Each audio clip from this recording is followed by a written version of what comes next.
Meet Priya and Marcus. Same company. Same salary, $52,000 a year. Priya's careful with money. She budgets everything, cooks at home, never buys on impulse.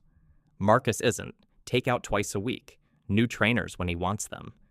If one of them's about to get caught out, you'd say it's Marcus. Then his car needs a new alternator. $600. He can't cover it. Priya couldn't either.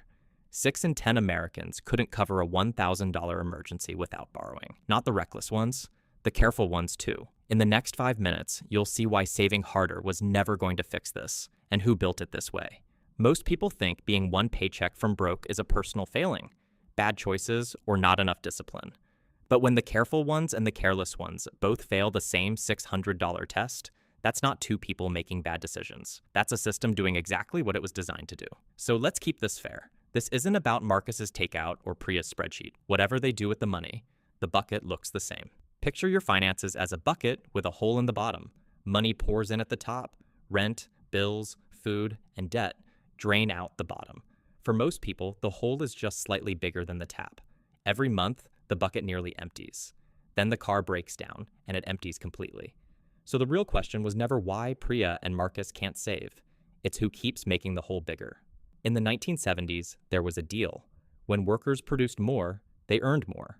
Wages and productivity climbed the same ladder together. Then, one of them stopped climbing. Since 1980, American workers have become over 60% more productive. Real wages have grown by less than 15%.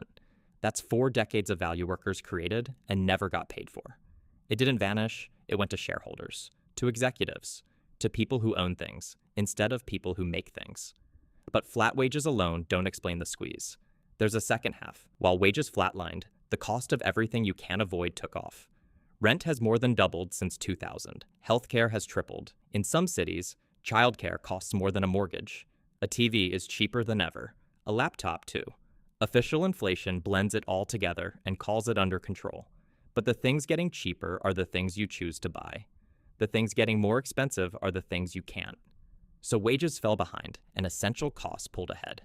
That's the squeeze both Priya and Marcus are standing in, whether they see it or not. But a squeeze isn't a trap on its own. What turns it into one is sitting in their wallets right now, and it was never built to help them. When income doesn't cover outgoings, people borrow. Credit cards, overdrafts, buy now, pay later. Built to feel like relief. It works like an anchor. The average American carries over $6,500 in credit card debt at above 21% interest. That doesn't close the gap. It widens it. Every month with a balance, you're paying the bank to stand still. Banks don't profit from people who are secure. They profit from the gap. Marcus's stress and Priya's stress aren't a side effect.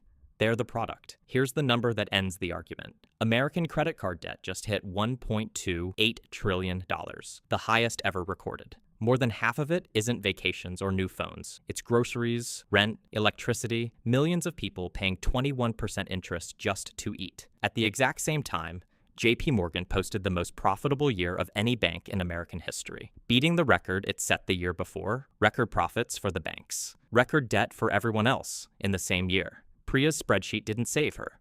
Marcus's discipline wouldn't have either. You're not bad with money. You're profitable to keep broke. One paycheck from broke isn't a personal failing. It's 40 years of flat wages, rising essential costs, and an industry that gets rich off the gap between the two. Don't point your energy at shame or at skipping coffee. Point it at understanding the game and building a buffer the system can't take back. The system isn't going to explain itself, but now you know how it works. If you want to keep pulling back the curtain on how money, power, and the economy really operate, subscribe.